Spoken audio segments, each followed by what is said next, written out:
Welcome back to Lexus Revival Garage. My name is Mark. If you're new here, welcome. If you're a returning viewer, well, I must apologize. I've had a lot going on in my life over the past 4, 5, 6 months, all good things, but unfortunately it's cut into the time I have to make these videos. One of the things included a promotion, another was getting married, and so just been quite busy. But now, as we're in summer, I have a little bit more time to devote to extra things like putting videos out here on YouTube. And we're going to continue working on our ES300 project car because it's been a while since we've had some work done on it here in the garage, and we're ready to move on. Another reason I've been posting less content on this channel is because I've had less Lexus vehicles to make content about. You may notice a different vehicle behind me than what you normally see, and this is our new daily driver for the family, and let's show it to you real briefly right here. And this is the new family hauler. This is a 2025 Mazda CX-90 in platinum quartz metallic.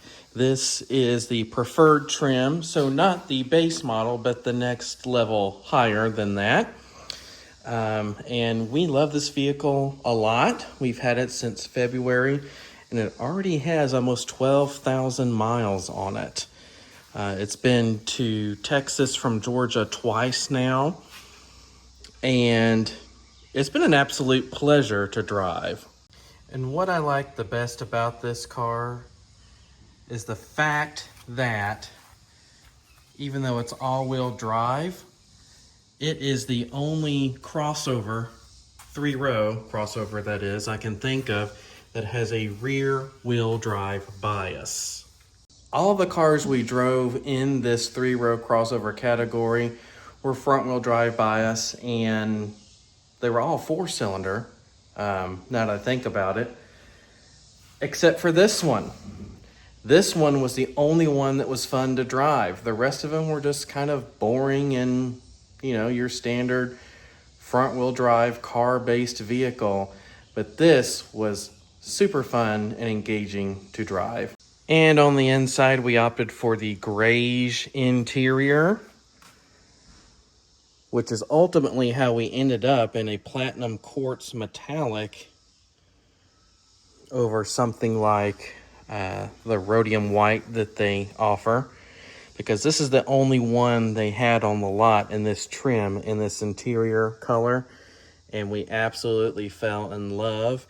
And to be honest, the platinum quartz metallic has really grown on us, and we like it a lot as well. So we're loving this vehicle so far.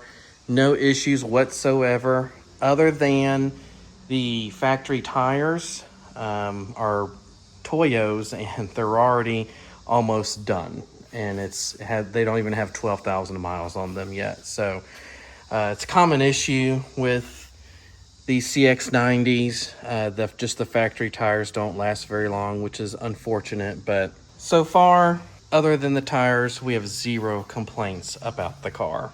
Now, the next thing you're probably asking yourself is, well, what happened to the RX-350? What happened to the LS430?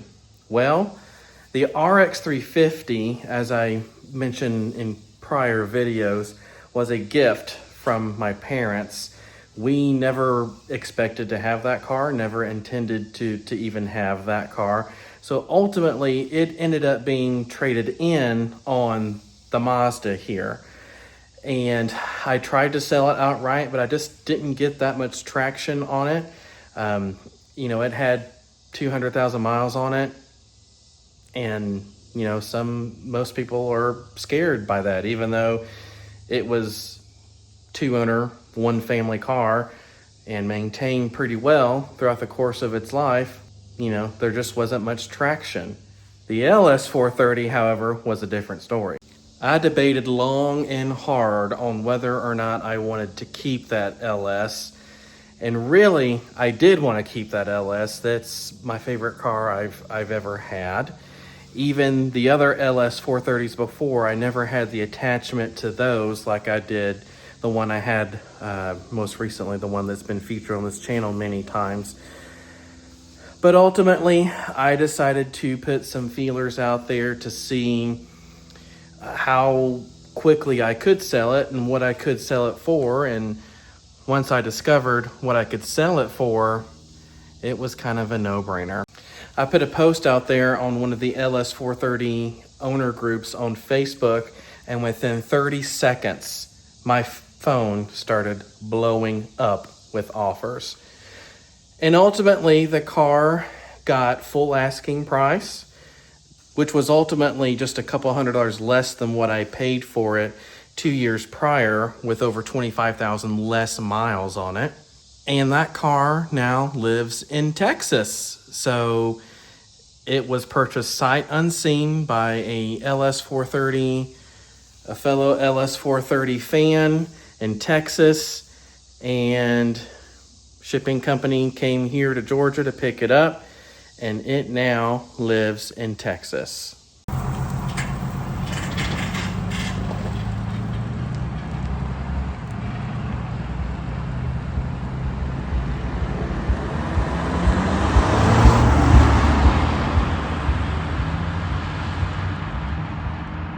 Now that car was hard to say goodbye to. And even to this day, when I see an LS430 driving around on the streets, I still get a little sad, because I absolutely loved that car and it was in wonderful condition. But I am glad ultimately that it went to an LS430 fan, and someone who's going to take very good care of it and keep it on the road for as long as it possibly can go, which, as we all know, is quite a long time. Now let's fast forward to either the last day of May, first day of June, somewhere in there. I was home alone that day. My wife was working. My boys were not here. So I decided, let me take the project car to run an errand. I pull out onto the main highway that I live near, and it was like the bottom fell out of the car. Transmission died instantly, immediately. No warning, no nothing, dead on the side of the road. Car was not movable at all. So I pull into a local car dealership that's near me. It was actually the closest thing that I could turn into before the car came to a stop.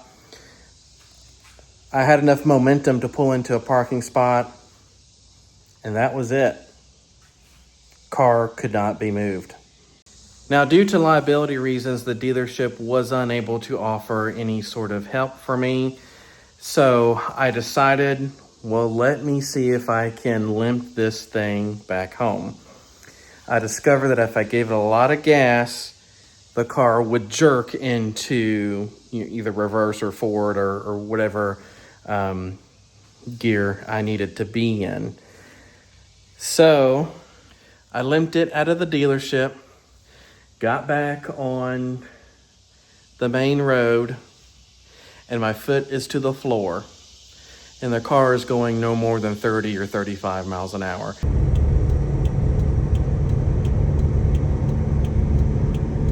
So the transmission's obviously gone, right?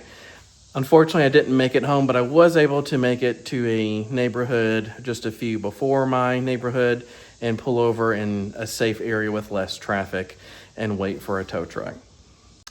Well, then we began the ordeal of having to replace the transmission.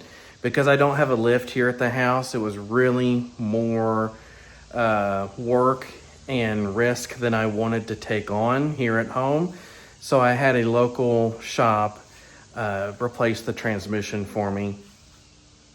I ended up saving a little bit of money. I found a JDM eBay store online that sold transmissions that were imported from Japan. Found a low mileage one. I believe they said this transmission was guaranteed to have no more than, I think it was like 55,000 miles on it. and had it shipped here, and it was replaced. And that brings us to actually this past week. I was without this car for like a month. So we got the car back. I went ahead and dropped the transmission pan the other day, and topped it off with, replaced the filter, topped it off with new fluid, got the levels correct and everything. And it's shifting really good now, and it's drivable. But needless to say, having to deal with this cost 3 times as much as what I paid for the car. So now we're in the territory of, the car is for sure going to be a net loss in the end whenever we go to sell it. So I'm thinking we just continue on and keep working on this car. And maybe we keep it for a while. I kind of like having this on the weekends to run to Home Depot, to pick up mulch, to pick up, stuff that I wouldn't want to really put in the new cars. And, it should have some extra life left in it now that we have, a new-ish transmission in there. So that is the update. That's what's been going on here. Now, something I want to do real quick here is actually change the oil on this car. As you may remember, when I changed the valve cover gaskets, I had a massive oil leak because the one in the rear didn't seat right. So I added new oil, or more new oil to it because we lost a bunch. But I've never actually changed the oil in the 10 months that I've had the car now, or the filter. So we're going to go ahead and do that today and prepare this car for a big project that I plan on doing tomorrow. You probably won't see it for a week or two on the channel just because I'll have to edit it and everything like that. But this car tomorrow is getting its timing belt replaced and water pump and all the belts and everything. So that'll be what we're working on tomorrow, and will be coming in a future video here on the channel. So without further ado, let's go ahead and get the catch can underneath the car, get the oil draining, and do a quick oil change on her. Okay, let's get this oil draining.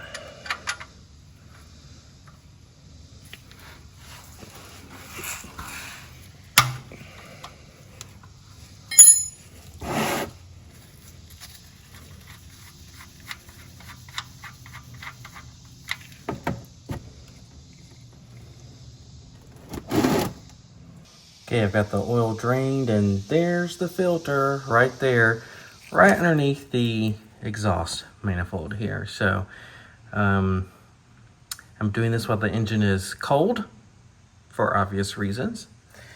So let's go ahead and get that out.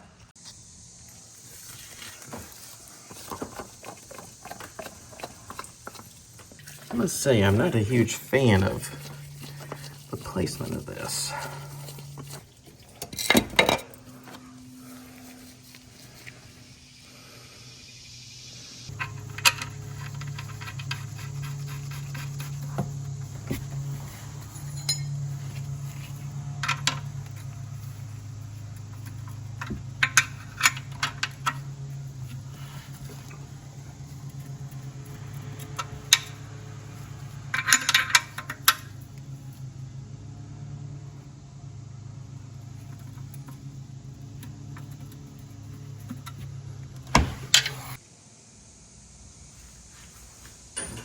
Okay, for today's oil change, we're using this Valvoline 5W30 high mileage synthetic blend. This is 5 quarts, and that's perfect because that's exactly what this car needs.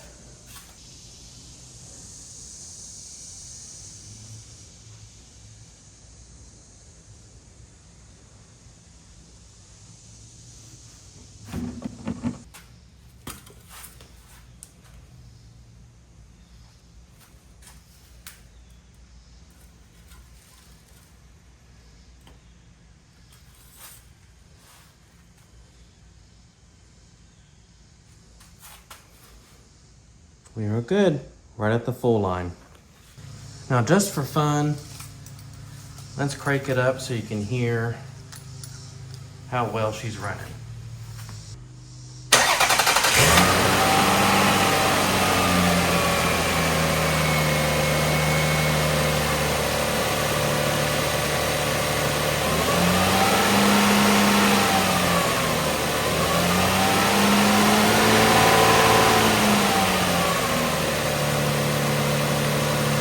You would be hard-pressed to find a V6 smoother than the Toyota 1MZ. What you see burn off here is just where I spilled some oil from earlier, so that shouldn't take very long to burn off.